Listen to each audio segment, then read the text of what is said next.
एक ही पॉइंट है जिस पर आप अभी हाथ रखेंगे तो आपका दिल गदगद हो जाएगा। एक ही पॉइंट है इस पूरी में, जान है वो, अभी नहीं बताऊंगा, अभी आप जब चलूंगा अंदर तक।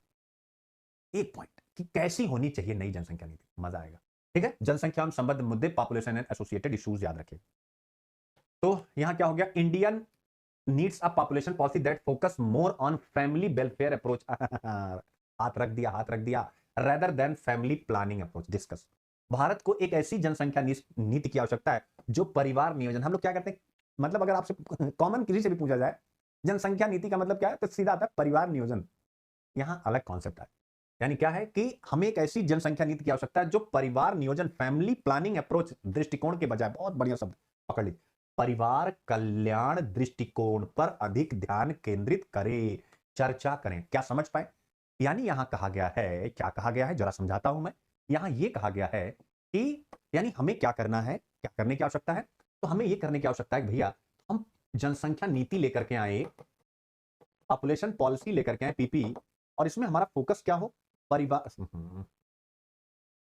कार्ड तो मिल जाएगा, ठीक है, परिवार नियोजन की बजाय, यानी हमारी नीति क्या हो, परिवार नियोजन के स्थान पर हमारी नीति हो, क्या हो, यानी परिवार कल्याण, परिवार कल्याण यानी फैमिली वेलफेयर। अब आप कहेंगे कि परिवार नियोजन का मतलब हम दो हमारे दो, समझ गए, और परिवार कल्याण का मतलब मैं यहीं अगर समझा दूं तो एडिटोरियल आप नहीं भी पढ़ेंगे तो भी आपका काम हो गया, बस हमें इतना ही पकड़ना था इस एडिटोरियल में, बाकी तो सिर्फ वही है कि भाई एडिटोरियल में पढ़ रहा हूं, आप सुन रहे हैं, जो लिखा नहीं गया, मतलब एक दो पॉइंट लिखा गया लेकिन उसको मैं एलोबरेट कर रहा हूं। तो परिवार कल्याण का मतलब होता है कि हम परिवार को बेहतर पोषण, यानी ऐसी जनसंख्या नीति लाएं जिसमें फोकस हो कि कैसे परिवारों को बेहतर न्यूट्रिशन दिया जाए, ठीक है ना, यानी नेशनल न्यूट्रिशन पॉलिसी को, एनएनपी को, ये मेरी तरफ से है, याद रखिएगा, ये एडिटोरियल में कहीं नहीं, नेशनल न्यूट्रिशन पॉलिसी को जनसंख्या नीति के साथ जोड़ दिया जाए, ऐसा यही लेखक कह रहे हैं, कहने का पूरा अर्थ यही है, केवल मैं फैक्ट अपनी तरफ से डाल रहा हूं, उन्होंने इतने फैक्ट नहीं डाले। यानी सबसे पहले हम पोषण पर बच्चों के, क्योंकि बच्चा पैदा हुआ तो उससे सबसे पहले पोषण चाहिए, फिर इसके बाद दूसरा यानी स्वास्थ्य सुविधाएं चाहिए, सभी प्रकार के वैक्सीनेशन वगैरह, यानी स्वास्थ्य सुविधाएं चाहिए, यूनिवर्सल हेल्थ कवरेज, यूएचसी के कॉन्सेप्ट को हम आगे बढ़ाएं, तो इसका मतलब है कि प्राइमरी हेल्थ केयर पीएचवाई और कम्युनिटी हेल्थ केयर, ठीक है ना, सामुदायिक स्वास्थ्य सेवा, ये दोनों भी जनसंख्या नीति के साथ जुड़ी होनी चाहिए। यानी अब अलग से हमें केवल जनसंख्या पर फोकस करने की नीति नहीं लानी चाहिए, कहां कितने गरीब हैं, कहां कितने अमीर हैं। जैसे नई शिक्षा नीति आई है मल्टी डायमेंशनल अप्रोच के साथ, मल्टी डिसिप्लिन अप्रोच के साथ, वैसे ही नई जनसंख्या नीति भी मल्टी डिसिप्लिन अप्रोच के साथ आनी चाहिए। और फिर परिवार कल्याण का मतलब तीसरा, हम उस परिवार की शिक्षा पर फोकस करें, याद रखिएगा, और शिक्षा के लिए न्यू एजुकेशन पॉलिसी 2020 को हम किसके साथ कनेक्ट करें, यानी फिर से जनसंख्या नीति के साथ कनेक्ट करें। और इसके बाद चौथी चीज जो आती है वो है कौशल यानी स्किल, इस पर यानी कौशल यानी स्किल का डेवलपमेंट करें, जिससे कि ये जो हमारी जो जनसंख्या है, यानी हम इस जनसंख्या का कौशल डेवलप करें, जिससे ये जो हमारी जनसंख्या है ये क्या हो जाए, ये लिखा हुआ एडिटोरियल में, कौशल वाला पार्ट और शिक्षा वाला पार्ट एडिटोरियल में है, मैंने न्यूट्रिशन और हेल्थ वाला अपनी तरफ से कनेक्ट किया। ध्यान रखिएगा, जनसंख्या क्या हो जाए, वहां लिखा हुआ एडिटोरियल में, ये जो बोलने जा रहा हूं, मानव संसाधन के रूप में कन्वर्ट हो जाए, यानी ये देखिए मानव संसाधन।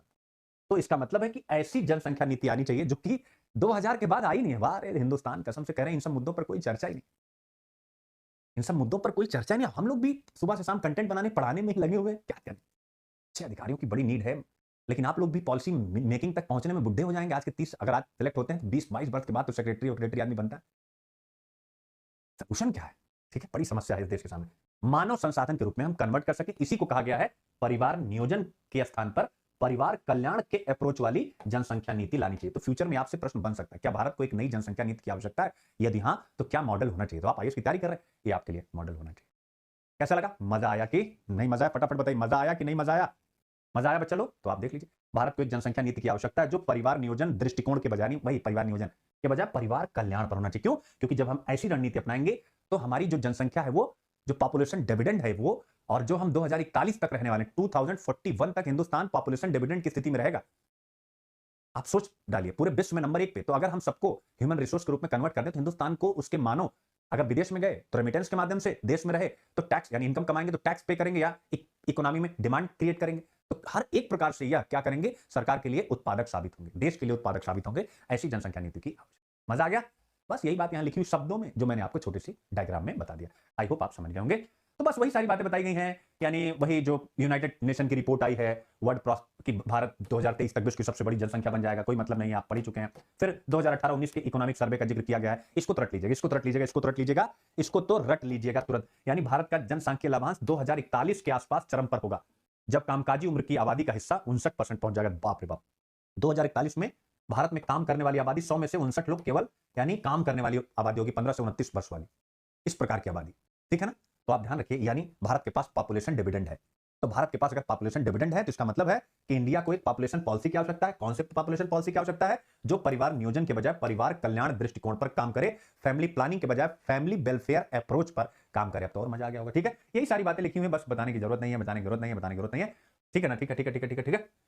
यानी यहां पर यही कहा गया है कि मतलब समझाया गया है कि परिवार नियोजन के बजाय परिवार कल्याण अप्रोच का मतलब क्या है। तो ये वही है जो बात मैंने आपको बताई कि यह इस बारे में नहीं है, यानी परिवार कल्याण अप्रोच इस बारे में नहीं कि जनसंख्या बड़ी है या छोटी, बल्कि वह इस बारे में कि क्या यह स्वस्थ है, कुशल है और उत्पादक है। यानी परिवार कल्याण अप्रोच का मतलब कि क्या वो जो एक परिवार में लोग हैं वो स्वस्थ हैं, कुछ कौशल से युक्त हैं, कुशल का मतलब स्किल्ड, और क्या वो उत्पादक हैं अपने लिए भी और देश के लिए भी। याद रखिएगा क्यों ये क्यों महत्वपूर्ण है। ये इसलिए महत्वपूर्ण है तो एडिटोरियल राइटर्स ने थॉमस माल्थस का जिक्र किया। थॉमस माल्थस यानी यूके यानी यूनाइटेड किंगडम इंग्लैंड के एक पॉलिटिकल इकोनॉमिस्ट है मेरे प्यारे बच्चों, राजनीतिक अर्थशास्त्री और उसके साथ साथ डेमोग्राफिक विद्वान यानी जनसंख्या के विषयों के विद्वान। थॉमस माल्थस का नाम आप सबने सुना होगा। तो ऐसा होना क्यों आवश्यक है? बहुत अच्छा पॉइंट है। एक और अच्छा इंटरलिंक क्या मिल रहा है कि फैमिली प्लानिंग अप्रोच के साथ फैमिली वेलफेयर अप्रोच की तरफ हमें न्यू पॉपुलेशन पॉलिसी में मूव क्यों करना चाहिए? Because Thomas Malthus Thomas Malthus ने क्या कहा था? थॉमस माल्थस ने ये कहा था कि जनसंख्या जैसे जैसे आगे बढ़ेगी, यानी क्या कहा था, जब जनसंख्या बढ़ेगी जैसे जैसे, तो जो उत्पादकता है इस वृद्धि के साथ तालमेल नहीं बैठा पाएगी। ऑब्वियस है, यानी जनसंख्या तेजी से बढ़ेगी, उत्पादन उतनी तेजी से नहीं बढ़ेगा। तो ऐसे में जब जनसंख्या तेजी से बढ़ रही है, उत्पादन उसके अनुपात में नहीं बढ़ेगा, और जिसका प्रमाण है ग्लोबल हंगर इंडेक्स यानी माल्थस। बहुत अच्छा पॉइंट बोलने जा रहा हूं, नोट कर लीजिएगा इसको और क्रॉस चेक करिएगा, कराइएगा किसी भी विद्वान व्यक्ति से। थॉमस माल्थस के इस स्टेटमेंट को कि जिस अनुपात में जनसंख्या बढ़ेगी उस अनुपात में उत्पादन नहीं होगा, ग्लोबल हंगर इंडेक्स प्रतिवर्ष अपने रिपोर्ट में माल्थस को जस्टिफाई करता है कि नहीं करता है? सोचिए आप, थॉमस माल्थस को जस्टिफाई करता है कि नहीं? और 12 करोड़ लोग हिंदुस्तान में भूखे पेट सो रहे हैं, ये कौन कहता है? माल्थस का, अरे सॉरी, ग्लोबल हंगर इंडेक्स करता है, तो माल्थस को जस्टिफाई कर रहा है, ठीक है। तो आप इस हिसाब से सोचिए। तो ऐसे में जब जनसंख्या बढ़ रही है, इतनी तेजी उत्पादन हो रहा है यहां तक, तो हमारे सामने ऑप्शन क्या है? तो हमारे सामने ऑप्शन क्या है? हम अपनी जनसंख्या को ही उत्पादक बना दें, यानी हम जनसंख्या को क्या करें? बेहतर पोषण, बेहतर स्वास्थ्य सेवाएं, बेहतर एजुकेशन, बेहतर स्किल, और क्या बेहतर अप्रेंटिसशिप। भूलिएगा नहीं, अब 5 चीजें लगानी पड़ेंगी। अभी तक मैं 4 लगाता था मानव संसाधन में, नोट कर लीजिएगा, अभी तक मैं केवल 4 फैक्ट लगाता था मानव को मानव संसाधन में बदलने के लिए: पोषण, स्वास्थ्य, शिक्षा और कौशल। अब 5वां अप्रेंटिसशिप पढ़ाया था ना। तो 5 चीजें कराने की आवश्यकता है, तब जाकर के हम यानी जनसांख्यिकीय लाभांश का जबरदस्त उपयोग और दोहन कर पाएंगे। बस यही बात लिखी हुई है, आप इसको पढ़ लीजिए मेरे प्यारे बच्चों, ठीक है ना। लेकिन फिर कहा गया, बड़ा बढ़िया लिखा है इन्होंने, मतलब इसमें से निकाला गया, बाकी तो क्वेश्चन आंसर में था। कौशल महत्वपूर्ण है, ये भी कहा गया, चलो भाई मानव संसाधन महत्वपूर्ण है, लेकिन उसके साथ साथ अच्छी आर्थिक नीति भी महत्वपूर्ण है, आर्थिक नियोजन भी बहुत महत्वपूर्ण है। क्योंकि जब तक अच्छी नौकरियां नहीं होंगी, यानी किसी भी सेक्टर में उत्पादकता बेहतर नहीं होगी, तो फिर कैसे काम चलेगा? इसीलिए मैंने आपको बोला, क्या बोला? स्टार्टिंग में बोला था, मेरे इनोवेशन वाले सेक्शन में क्या बोला था, यानी नई जनसंख्या नीति कैसी होनी चाहिए?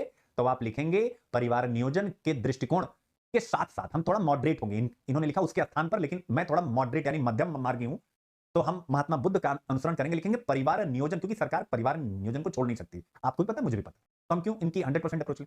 परिवार नियोजन की नीति के साथ साथ परिवार कल्याण अप्रोच दृष्टिकोण पर काम करने की जरूरत है।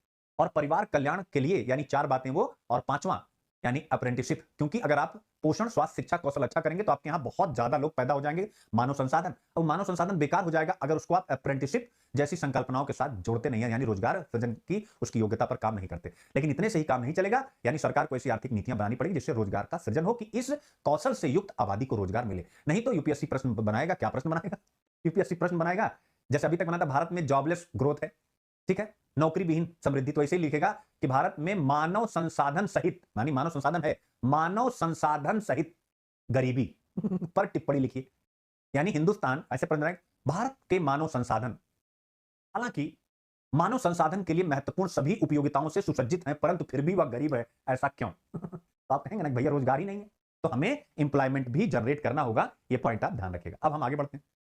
अब बताने की जरूरत नहीं, चीन की एक बच्चा नीति वगैरह के बारे में बातचीत है, तो ये सब आप पढ़ लीजिएगा, इसमें कुछ भी ऐसा नहीं है, याद रखिएगा, चाइना में, ठीक है ना।